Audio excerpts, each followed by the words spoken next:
मेरी शादी को अभी 2 साल ही हुए थे कि मेरे पति बीमार रहने लगे। वह इतना बीमार रहने लगे कि सब डॉक्टरों ने जवाब दे दिया था। मैंने शहर के बड़े से बड़े डॉक्टर से अपने पति का इलाज करवाया, मगर किसी डॉक्टर ने कोई उम्मीद नहीं दिलाई। यही कहना था कि ये कुछ दिन के मेहमान हैं। जैसे जैसे दिन गुजरते जा रहे थे, उनकी हालत और ज़्यादा खराब होती जा रही थी। मुझे अपने पति की एक बात पर बहुत गुस्सा आता था। वह रोज रात को मुझे अपने पास बुलाता और मुझे एक फ़ोटो दिखाकर कहता कि मेरी मौत के बाद तुम इससे शादी कर लेना। वो तस्वीर देखकर मेरी रूह कांप जाती और मेरा खून खौलने लगता था, क्योंकि वह तस्वीर एक 70 साल के बुढ़े की थी और मैं 22-23 साल की जवान लड़की। मुझे अपने पति की बात सुनकर बहुत दुख होता था। मैं भगवान से उसकी लंबी ज़िंदगी की प्रार्थना करती थी, क्योंकि मैं अपने पति से बहुत प्यार करती थी और उसके साथ ज़िंदगी गुजारना चाहती थी। एक दिन मेरे पति का देहांत हो गया और मैं विधवा हो गई। मेरी तो दुनिया ही उजड़ गई थी। मैं अपने गम से निकली भी नहीं थी। मेरी सास मेरे पास आई और कहने लगी, अब तुम जल्दी से उस आदमी से शादी कर लो जिससे तुम्हारा पति कहता था। मैं उनकी यह बात सुनकर हैरत से उन्हें देखने लगी। मैं दूसरी शादी नहीं करना चाहती थी, लेकिन मजबूरन मुझे उस आदमी से शादी करनी पड़ी। शादी की रात जब मेरा दूल्हा मेरे कमरे में आया तो उसे देखकर मेरी चीख निकल गई, क्योंकि वह तो मेरा नाम बुलबुल है। मैं मुंबई की रहने वाली हूँ। मैं अपने माँ बाप की इकलौती बेटी थी और एक मिडिल क्लास घर से थी। मेरे माता पिता ने मुझे पढ़ाया लिखाया। उसके बाद उन्होंने मुझसे कहा कि वो मेरी शादी करना चाहते हैं, लेकिन मैंने उससे कहा कि बाबा, मैं भी शादी नहीं करना चाहती, आगे पढ़ना चाहती हूँ। मैं अपने माँ बाप की बहुत लाडली थी और वह मेरी सारी बातें मानते थे, इसीलिए यह बात भी मान ली। उन्होंने मुझे आगे पढ़ने की इजाज़त दे दी। साथ में ही मैंने एक ऑफिस में जॉब करना शुरू कर दिया। ऑफिस में सारे लोग बहुत अच्छे थे और सबसे मेरी अच्छी दोस्ती हो गई थी। जब मैंने पहली बार अपने बॉस को देखा तो मैं उन्हें देखती ही रह गई, क्योंकि वह एक बहुत हैंडसम और जवान लड़का था। ऑफिस की सारी लड़कियां उनके आगे पीछे घूमती रहती थी। वह बहाने बहाने से शादी भी करना चाहती थी। मुझे भी वह बहुत अच्छे लगते थे, लेकिन मैंने कभी भी कोई ऐसी हरकत नहीं की थी जिससे कोई मेरे चरित्र पर उंगली उठा सके, क्योंकि मेरे माँ बाप ने मुझ पर भरोसा करके मुझे जॉब करने की इजाज़त दी थी। मैं उनका भरोसा किसी भी हाल में तोड़ना नहीं चाहती थी। मैं कोई भी ऐसा काम नहीं करना चाहती थी जिससे मेरे माँ बाप की इज्जत पर कोई आँच आए। मैं सोचती थी कि अगर भगवान ने मेरी किस्मत में इस लड़के को लिखा है तो वह खुद ही इस लड़के के दिल में मेरी मोहब्बत डाल देगा, क्योंकि जोड़े तो आसमान से बनकर आते हैं। उसका नाम राहुल था। वह एक बहुत अच्छा इंसान था। मेरी बॉस से ज़्यादा बातचीत तो नहीं होती थी, जितनी भी होती थी काम के बारे में ही होती थी। जब भी वह मुझसे या किसी लड़के से बात करते थे, हमेशा नज़रें झुकाकर ही बात करते थे। वह औरतों और लड़कियों की बहुत इज्जत करते थे। मैं भी यही चाहती थी कि मेरे पति एक शरीफ इंसान हो, जो औरतों की इज्जत करना जानता हो। एक दिन राहुल ने मुझसे कहा, मैं आपको बहुत पसंद करता हूँ, क्या आप मुझसे शादी करेंगी? मैं तो पहले से ही राहुल को पसंद करती थी और उससे शादी करना भी चाहती थी। मेरे दिल ने कहा कि मैं उसे हाँ कर दूँ, लेकिन मैंने उससे कहा, मैं अपने माता पिता की मर्जी के बगैर मैं आपसे शादी नहीं कर सकती। अगर वह इस रिश्ते से राजी होंगे तो मुझे कोई एतराज़ नहीं है। राहुल ने भी कहा, ठीक है, तुम अपने माता पिता से पूछ लेना, वह कहेंगे तभी हम शादी करेंगे, वरना नहीं। मैंने अपने माता पिता को सारी बात बताई और राहुल के बारे में भी बताया कि वो एक अच्छा इंसान है, तो वह झट से राजी हो गए। मैंने राहुल को बताया कि मेरे माता पिता हमारी शादी के लिए राजी हैं, तो वह बहुत खुश हुआ। लेकिन मुझे यह सुनकर हैरत हुई कि राहुल के पिताजी हमारी शादी के लिए नहीं मान रहे हैं। राहुल अक्सर माता पिता के बारे में मुझे बताता था। मुझे लगता था कि वो मान जाएंगे, लेकिन उन्होंने शायद राहुल के लिए कोई और लड़की देख रखी थी जिससे वह राहुल की शादी करवाना चाहते थे। राहुल अपने माता पिता से बहुत प्यार करता था। वो उनकी मर्जी के बगैर मुझसे शादी नहीं कर सकता था, इसीलिए उसने मुझसे कहा कि जब तक उसके माता पिता नहीं मान जाते मुझे इंतजार करना होगा। मैंने भी कहा, ठीक है, तुम अपने माता पिता को मना लो, मैं तुम्हारा ज़िंदगी भर इंतजार करने के लिए तैयार हूँ। राहुल ने अपने माता पिता को हर तरीके से मनाने की कोशिश की। आखिर में उसने कह दिया, अगर उसकी शादी मुझसे नहीं हुई तो वह किसी और से भी शादी नहीं करेगा। आखिरकार उसके माँ बाप को भी उसकी जिद के आगे झुकना पड़ा और वो हमारी शादी के लिए मान गए। वह लोग हमारे घर रिश्ता लेकर आए।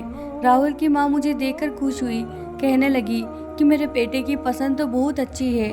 राहुल की माँ की बात सुनकर मेरे दिल को तसल्ली हुई। चलो, मैं उनको पसंद तो आ गई। मैं सोच रही थी कहीं उन्होंने मुझे देखने के बाद मना कर दिया तो क्या होगा। कुछ दिनों बाद मेरी और राहुल की शादी हो गई और मैं अपने ससुराल आ गई। शादी की रात राहुल जब मेरे कमरे में आया तो मुझे देखकर मेरी बहुत ज़्यादा तारीफ करने लगा और कहने लगा कि आखिर मोहब्बत की जीत हुई और आज हम दोनों एक हो ही गए। राहुल ने मुझसे कहा कि मैं तुमसे बहुत ज़्यादा मोहब्बत करता हूँ। फिर उसने अपनी जेब से निकालकर एक बॉक्स मेरे आगे किया। मैंने उसे खोलकर देखा तो उसमें बहुत ही खूबसूरत डायमंड सेट था। मैंने राहुल से कहा कि यह तो बहुत खूबसूरत है। राहुल ने कहा, खूबसूरत तो बहुत है लेकिन तुमसे ज़्यादा नहीं है। राहुल की यह बात सुनकर मैं मुस्कुरा दी। राहुल ने मुझसे कहा कि तुम मेरे माता पिता का बहुत ख्याल रखना, उन्हें बिल्कुल अपने माँ बाप की तरह समझना। अगर वह तुम्हें कुछ कह भी दे तो उन्हें जवाब मत देना।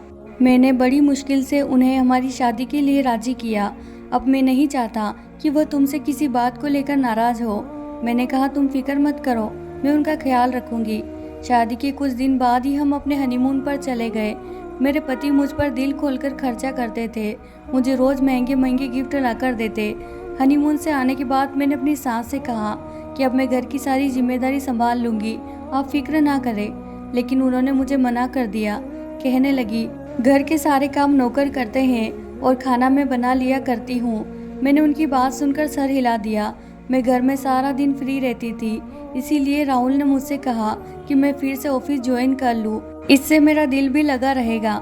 मैंने अगले दिन से ही ऑफिस ज्वाइन कर लिया। अब मैं और मेरे पति साथ में ऑफिस जाते थे और साथ में ही वापस आते। हम लोग खाना भी साथ में खाते थे। राहुल मुझे अक्सर घुमाने लेकर जाते और शॉपिंग पर भी ले जाया करते थे। कभी कभी मुझे लगता था कि मेरे ससुराल वाले मुझसे खुश नहीं हैं। जब मैं यह बात राहुल से कहती तो राहुल मुझसे कहते कि ऐसी कोई बात नहीं है और जब मैं तुम्हारे साथ हूँ तो तुम्हें किसी बात की फिक्र करने की जरूरत नहीं है। मेरी एक नंद थी, जब भी मैं उससे बात करने की कोशिश करती या अपने साथ बाहर कहीं ले जाने को कहती तो मेरी सास फौरन मना कर दिया करती और कहती कि तुम अपने पति के साथ जाना, अभी तुम्हारी नई नई शादी हुई है, अपने पति के साथ ही घूमो फिरो। मुझे उनकी यह बात बहुत अजीब लगती थी, लेकिन मैंने उनकी इस बात पर ज़्यादा तवज्जो नहीं दी क्योंकि मैं अपने पति के साथ बहुत खुश थी। लेकिन भगवान ने मेरे नसीब में बहुत कम खुशियाँ लिखी थी। एक दिन अचानक मेरे पति की हालत बहुत खराब हो गई तो मेरे ससुर उनको हॉस्पिटल लेकर चले गए। मैं समझ नहीं पा रही थी कि अचानक उन्हें क्या हो गया है। जब वो घर वापस आए तो मैंने उनसे पूछा कि डॉक्टर्स ने क्या बताया। उन्होंने मुझसे कहा कि रिपोर्ट्स करवाई है तो पता चल जाएगा अगले दिन। फिर अगले दिन मैंने उनसे पूछा रिपोर्ट्स में क्या आया है, तो उन्होंने मुझसे कहा कि पिताजी रिपोर्ट्स लेकर आएंगे। अब अक्सर ही मेरे पति की अचानक तबीयत खराब हो जाती थी और मेरे ससुर ही उन्हें अस्पताल लेकर जाते थे। मैं अपने ससुर से कहती कि मैं भी साथ चलती हूँ तो वह मुझे मना कर देते। जब भी मैं अपने पति से उनकी रिपोर्ट्स के बारे में पूछती तो वह कुछ न कुछ बहाना बना दिया करते थे। अब मेरे पति की तबीयत खराब रहने लगी थी। जब मैं उनसे पूछती कि आपको क्या बीमारी हुई है तब भी वो मुझसे कुछ नहीं बताते, इसीलिए कि मैं परेशान ना हो जाऊं। अब उन्हें अपनी ज़िंदगी का भरोसा नहीं रहा था। एक रात उन्होंने मुझे अपने पास बुलाया और मुझसे कहने लगे, मेरी मौत का अब कोई भरोसा नहीं है, मेरे मरने के बाद तुम दूसरी शादी कर लेना। मैंने उनसे कहा कि आप क्या कह रहे हैं, आप भगवान पर भरोसा रखिए, आपको कुछ नहीं होगा। अब वह मुझसे रोज़ यही बात कहते थे। उन्होंने मुझे अपनी जेब से एक फ़ोटो निकाल कर दिखाई। कहने लगे कि मेरे मरने के बाद तुम इस आदमी से शादी कर लेना। वो फ़ोटो देखकर मेरी रूह कांप गई क्योंकि वो एक 80 साल का बुढ़ा था और मैं 25 साल की जवान लड़की। मेरी और उसकी शादी तो मुमकिन ही नहीं थी। मुझे अपने पति की यह बात सुनकर बहुत ज़्यादा दुख होता था। मैं प्रार्थना करती थी कि भगवान मेरे पति को जल्दी से ठीक कर दे, लेकिन भगवान ने मेरी प्रार्थना नहीं सुनी और एक दिन वही हुआ जिसको अब मुझे डर था। आज मेरी तबीयत ठीक नहीं थी तो मैं ऑफिस नहीं गई। उस दिन मेरे पति की तबीयत कुछ बेहतर लग रही थी तो उन्होंने कहा कि आज मैं ऑफिस चला जाता हूँ और घर से बाहर निकलूंगा तो मेरा दिल भी बहल जाएगा। मैंने उनको बहुत मना किया लेकिन फिर भी वह ऑफिस चले गए। उनके जाने के 2 घंटे बाद ही मेरे पास फ़ोन आया कि मेरे पति की तबीयत बहुत ज़्यादा खराब है और वह हॉस्पिटल में है। यह सुनते ही मैं जिस हाल में बैठी थी वैसे ही हॉस्पिटल की तरफ भागी। जब मैं हॉस्पिटल गई तो मैंने देखा मेरे पति आखिरी सांस ले रहे थे। अपने आखिरी समय में भी उन्होंने मुझसे यही कहा कि मेरे मरने के बाद तुम उस आदमी से शादी कर लेना, तुम्हें मेरी मोहब्बत की कसम है। यह कहने के बाद ही उन्होंने दम तोड़ दिया। मैं तो जैसे वहीं बैठे बैठे पत्थर की बन गई थी। मैंने अपना सूध बूध गवा दिया था। मुझे अपने जवान पति की मौत का यकीन नहीं आ रहा था। मेरा दिल यह बात कबूल करने को तैयार ही नहीं था कि वह मुझे छोड़कर जा चुके हैं। अब हर समय मैं अपने कमरे में गुमसुम पड़ी रहती और उन्हें याद करती रहती। मेरा शादी करने का कोई इरादा ही नहीं था, बल्कि मुझे तो अपना खुद का ही होश नहीं था।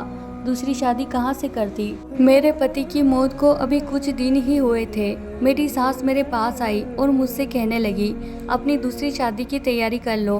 उनकी यह बात सुनकर मैंने उनको हैरत से देखा और मैंने उनसे कहा कि मैं कोई दूसरी शादी नहीं करूँगी।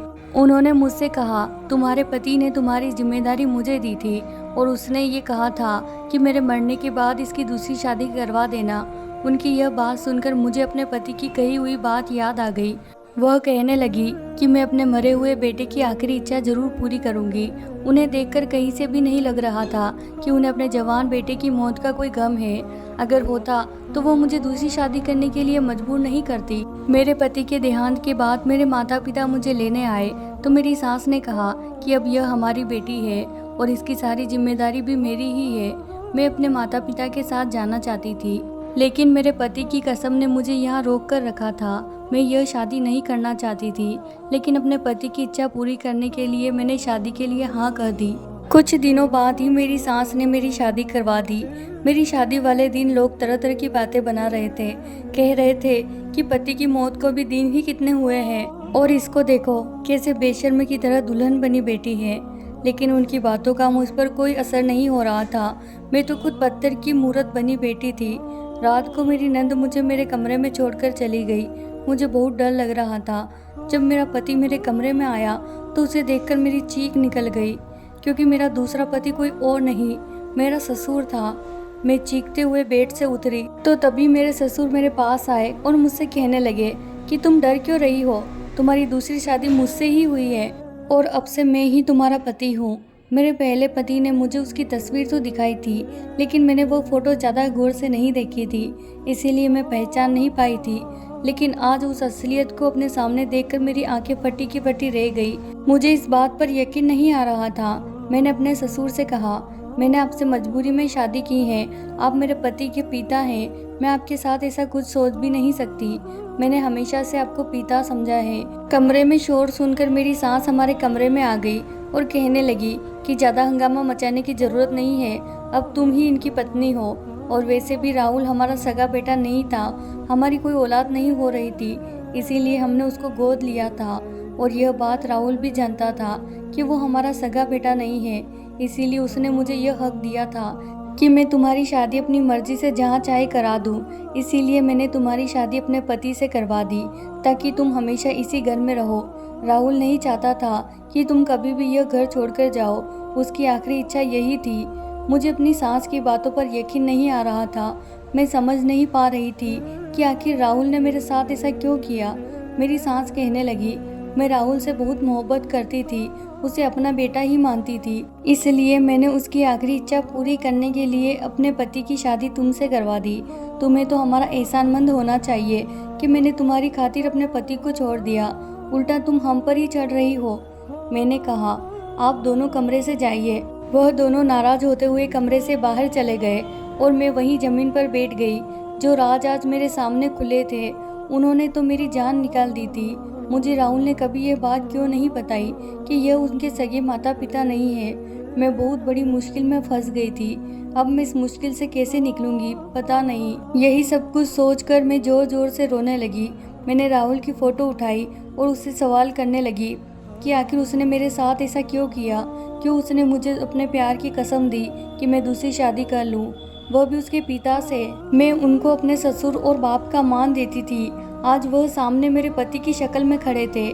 मैं यह सब अपने सपने में भी नहीं सोच सकती थी। सारी रात यही सब कुछ सोचती रही।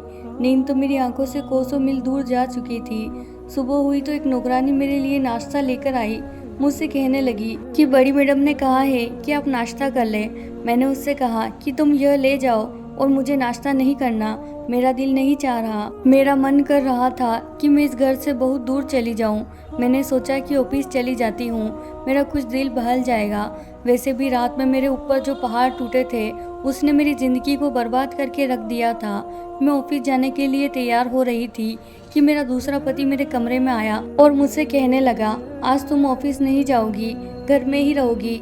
मैंने उससे पूछा कि क्यों नहीं जाऊंगी, तो उसने मुझसे कहा कि आज के बाद तुम्हें ऑफिस जाने की कोई ज़रूरत नहीं है। तुम घर में रहकर घर की जिम्मेदारियां संभालो। अब मैं तुम्हारा पति हूँ, तुम्हें मेरी हर बात माननी पड़ेगी। आज से जैसा मैं कहूँगा वैसा ही तुम्हें करना होगा। ऑफिस के सारे काम मैं खुद देख लूँगा, तुम्हें उसकी टेंशन लेने की कोई ज़रूरत नहीं है। मैंने गुस्से में उसे देखते हुए कहा कि मैं ज़रूर ऑफिस जाऊँगी। उसने मुझसे कहा, ठीक है तुम ऑफिस जाओ, मैं यहाँ तुम्हारे पास तुम्हारे कमरे में ही रहूँगा। यह सुनकर मेरी पैरों तले जमीन निकल गई। फिर वह मुझसे कहने लगा कि अगर तुम चाहती हो मैं यहाँ इस कमरे में तुम्हारे साथ नहीं रहूँ तो तुम्हें मेरी हर बात माननी पड़ेगी। मैं उसकी यह बात सुनकर डर गई और सोचने लगी, कहीं यह सच में ही मेरे साथ मेरे कमरे में रहने ना आ जाए। मेरा तो उसके साथ एक पल गुजारना भी मुश्किल था। मैं उसे अपने कमरे में बर्दाश्त नहीं कर सकती थी, इसीलिए मैं चुप रही और मैंने ऑफिस जाना बंद कर दिया। अपने ससुराल वालों का बर्ताव देखकर मुझे सब समझ में आने लगा था कि मेरी दूसरी शादी मेरे ससुर से क्यों करवाई थी। राहुल ने अपनी मौत से पहले यह घर और अपनी सारी प्रॉपर्टी मेरे नाम कर दी थी। अगर राहुल की मौत के बाद मैं यहाँ से चली जाती और किसी और आदमी से शादी कर लेती तो यह घर और सारी जायदाद इन लोगों के हाथ से चली जाती और यह दर दर के भिखारी बन जाते।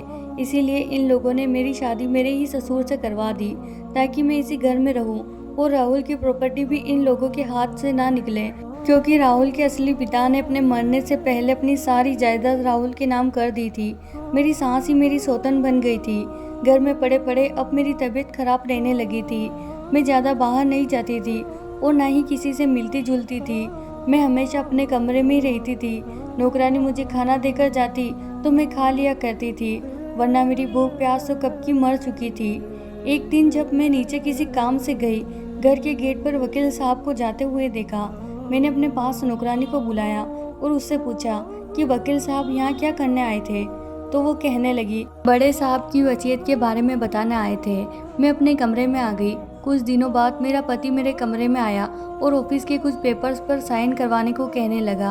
अब वह रोज कोई ना कोई पेपर्स या चेक मेरे पास लेकर आता और मुझसे कहता कि इन पेपर्स पर साइन करो, और मुझे धमकी देता कि अगर मैंने इन पेपर्स पर साइन न किया तो वह मेरे पास मेरे कमरे में आकर रहने लगेगा। मुझे मजबूरन उसकी बात माननी पड़ती थी क्योंकि मेरे पास कोई और चारा नहीं था। अगर कभी मैं पेपर्स पर साइन करने से मना कर देती थी तो वह मुझे धमकाता था। अगर मैंने उसकी बात ना मानी तो वह मेरे कमरे में आकर रहने लगेगा। मैं किसी भी हाल में यह नहीं चाहती थी वह मेरे कमरे में आकर रहने लगे, क्योंकि मुझे उससे नफरत होने लगी थी। एक दिन जब मैं किचन में गई, मैंने उन दोनों पति पत्नी की बात सुन ली। मेरा पति कह रहा था कि राहुल अगर कुछ समय और जिंदा रहता तो हम उससे और ज़्यादा फ़ायदा उठा सकते थे। बहुत जल्द ही मर गया बेचारा। मैं समझ गई थी कि यह लोग जो कुछ भी कर रहे थे जायदाद के लिए कर रहे थे। वकील भी अब अक्सर हमारे घर आता जाता रहता था। मैंने उससे काफ़ी बार बात करने की कोशिश की, लेकिन मेरे सास ससुर मुझे उससे बात करने नहीं देते थे। मैं जानना चाहती थी राहुल ने मेरे नाम पर क्या क्या कर रखा है, जिसकी वजह से इन लोगों को मेरे साथ यह सब कुछ करना पड़ा। आखिर इन लोगों को मुझसे ऐसा क्या चाहिए। अब मैं अपनी ज़िंदगी से तंग आ गई थी और जैसे भी हो इन सब से निकलना चाहती थी। एक रात जब मैंने खाना खाया तो खाना खाते ही मेरी तबीयत बिगड़ने लगी। मेरी नौकरानी जो मेरे पास खाना लेकर आती थी उसने मुझे चुपके से बता दिया कि मेरी सास ने मेरे खाने में कुछ मिलाया था, जिससे मेरी हालत ख़राब हो गई थी। मेरी हालत इतनी ख़राब हो गई थी कि मुझे ऐसा लग रहा था कि मैं अब नहीं बचूंगी। मैंने सोचा क्यों ना मैं अपने पति से बात करूं, जो खुद भी मुझसे लेना चाहता है ले ले और बदले में मुझे छोड़ दे। यही सोचकर मैं नीचे अपने सास ससुर के कमरे में जाने लगी। मैं उनके कमरे का दरवाज़ा खटखटाने ही वाली थी कि मुझे अंदर से आवाज़ आई। मेरा पति अपनी बीवी से कह रहा था कि आइंदा तुम यह बात अपनी जुबान पर भी मत लाना, अगर किसी को पता चल गया तो अच्छा नहीं होगा, और बुलबुल को तो यह बात बिल्कुल नहीं पता चलनी चाहिए। मैं सोचने लगी कि अब यह लोग मुझसे क्या छुपा रहे हैं। यह दोनों हमेशा ही छुप छुप कर बातें करते रहते थे। मुझे इनकी बातें कुछ समझ में नहीं आई, लेकिन मैं जानना चाहती थी कि इन दोनों का राज क्या है। मैं अपने कमरे में चली गई और वहाँ जाकर सोचने लगी कि ऐसा क्या करूँ जिससे मुझे इन दोनों का राज पता चल जाए। फिर मेरे दिमाग में आइडिया आया, क्यों ना मैं अपने पति को अपना दीवाना बना दूँ। अगर वह मेरे काबू में आ गया तो मैं उससे सब कुछ उगलवा लूँगी। एक रात मैं तैयार होकर नीचे अपने पति के कमरे में गई। उसके कमरे में जाकर मैंने कहा, तुम भूल रहे हो कि मैं भी तुम्हारी पत्नी हूँ, मेरा भी तुम पर कोई हक बनता है। तुम मेरे साथ मेरे कमरे में चलो। मेरी यह बात सुनकर तो मेरी सांस के चेहरे का ही रंग उड़ गया। मैंने अपने पति का हाथ पकड़कर उसे बेड से उठाया और कहने लगी कि इस बूढ़ी औरत की जान छोड़ो, अब तुम मेरे साथ रहना। यह सुनकर मेरा पति भी खुश हो गया, क्योंकि वह 80 साल का बूढ़ा था, पर मैं एक जवान और खूबसूरत लड़की, भला ऐसा मौका कौन छोड़ सकता था। खुशी खुशी उठकर मेरे साथ मेरे कमरे में आ गया। मैं उसे अपने कमरे में लाकर बोली कि तुम अपनी पहली बीवी को इस घर से निकाल दो, तभी मैं हमेशा के लिए तुम्हारे साथ रहने को तैयार हूँ, वरना मैं तुम्हें छोड़कर चली जाऊंगी। उसने कहा, तुम फिक्र मत करो, मैं उस बूढ़ी को इस घर से निकाल दूंगा। मैं तुम्हारे साथ रहने के लिए कुछ भी कर सकता हूँ। अब मैं रोज बन सवर कर उसके सामने जाती, उसका ध्यान रखती और अपने हाथ से उसे खाना देती। कुछ ही दिनों में वह मेरा दीवाना बन गया था। अब वह मेरी खातिर कुछ भी करने को तैयार था। यह सब देखकर उसकी बीवी का बस नहीं चल रहा था कि वह मुझे घर से निकाल दे, लेकिन वह कुछ नहीं कर सकती थी, क्योंकि अब तो उसका पति मेरा दीवाना हो गया था। वह उसकी तरफ देखता भी नहीं था। वह जब भी बाहर से घर में आता सीधा मेरे पास ही आता था। एक दिन मैंने अपने पति से कहा कि मैं इस शहर में नहीं रहना चाहती, यहाँ पर मुझे राहुल की याद सताती है। हम कहीं और चलकर रहते हैं जहाँ सिर्फ मैं और आप हो और उसके अलावा और कोई ना हो। ये सुनकर वह बहुत खुश हुआ, कहने लगा कि ठीक है, जैसा तुम कहो। मैं चाहती थी कि वह यह बात सुनकर उसकी पत्नी जल भून जाए। मैंने ऐसा इसीलिए कहा था ताकि वो सब कुछ उगल दे, और मेरे प्लान के मुताबिक ऐसा ही हुआ। एक दिन वह खूब जोर जोर से अपने पति के ऊपर चीखने लगी और कहने लगी कि तुम अभी बुलबुल को तलाक दो। मेरे पति ने कहा, हल्के बोलो, कोई सुन लेगा। हम मंजिल के इतने करीब आकर अब पीछे नहीं हट सकते, और यह सारा प्लान तो तुम्हारा ही था। अब तुम मुझसे कैसे पीछे हटने को कह सकती हो। उसकी पत्नी ने कहा कि मैं कुछ सुनना नहीं चाहती, मुझे कुछ नहीं चाहिए, बस तुम उस लड़की को तलाक दे दो। अगर तुम्हें उससे तलाक नहीं दी तो मैं उसे सब कुछ बता दूंगी, फिर तुम जानते हो क्या होगा। मेरे पति ने कहा कि ठीक है, मैं उसे छोड़ दूंगा, लेकिन तुम अपनी जुबान बंद रखना। अब उनका खेला हुआ खेल उन पर ही उल्टा पड़ गया था। वह लोग अपने जाल में खुद ही फंस गए थे, लेकिन मैं परेशान भी थी।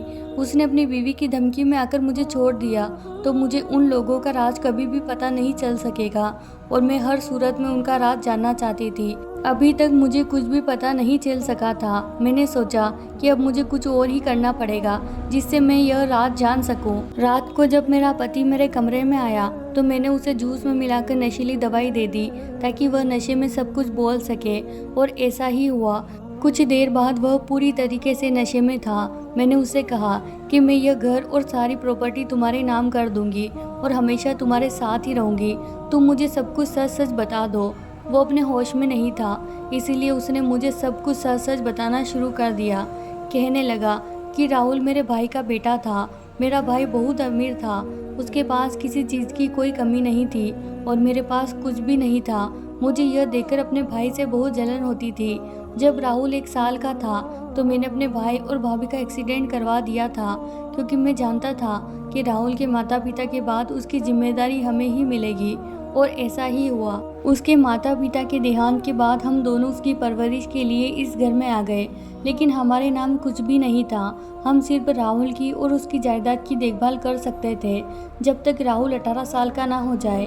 उसके बाद सब कुछ उसके नाम पर हो जाता, और अगर इस बीच उसको कुछ हो जाता तो सारी जायदाद ट्रस्ट में चली जाती।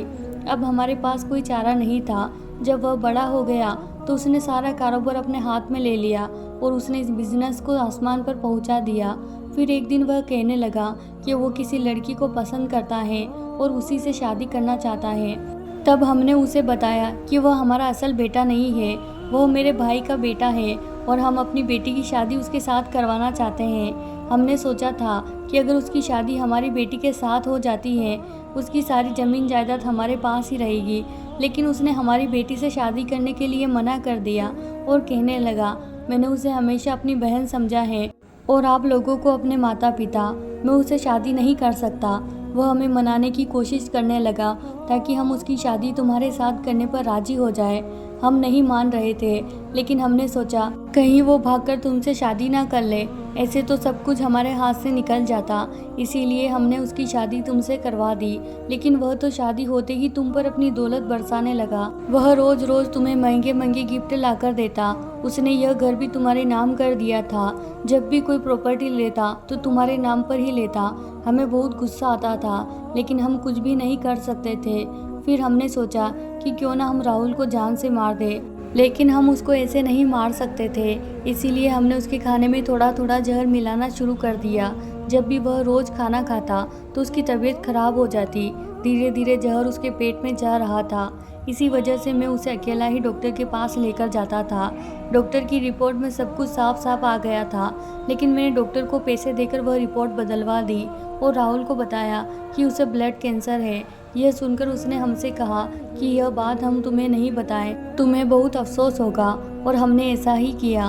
उसके बाद मेरी पत्नी ने धीरे धीरे उसे अपनी बातों में लेना शुरू किया कि तुम्हारे मरने के बाद बुलबुल की शादी मैं अपने पति से करवा दूंगी। पहले तो उसने मना कर दिया।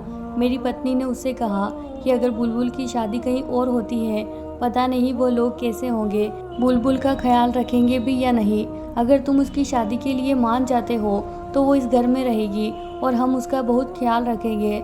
लेकिन राहुल मानने को तैयार नहीं था। लेकिन मेरी पत्नी ने उसके ऊपर इतना जोर डाला कि वह आखिर में मान गया। वह अपने घर और ज़मीन जायदाद तो तुम्हारे नाम कर चुका था, अपना बिजनेस भी तुम्हारे नाम कर दिया ताकि उसके मरने के बाद तुम्हें कोई परेशानी ना हो। मैंने उसे बहुत रोकने की कोशिश की, लेकिन वह नहीं माना। उसके बाद हमें वह करना पड़ा जो हम कुछ दिन बाद करने वाले थे। उनकी यह बात सुनकर तो मेरे रोंगटे खड़े हो गए और मैंने उनको पकड़ते हुए कहा कि तुमने मेरे राहुल के साथ क्या किया। उसने नशे में बताया कि हमने उसके खाने में ज़्यादा जहर मिला दिया, जिससे वह उसी दिन मर गया।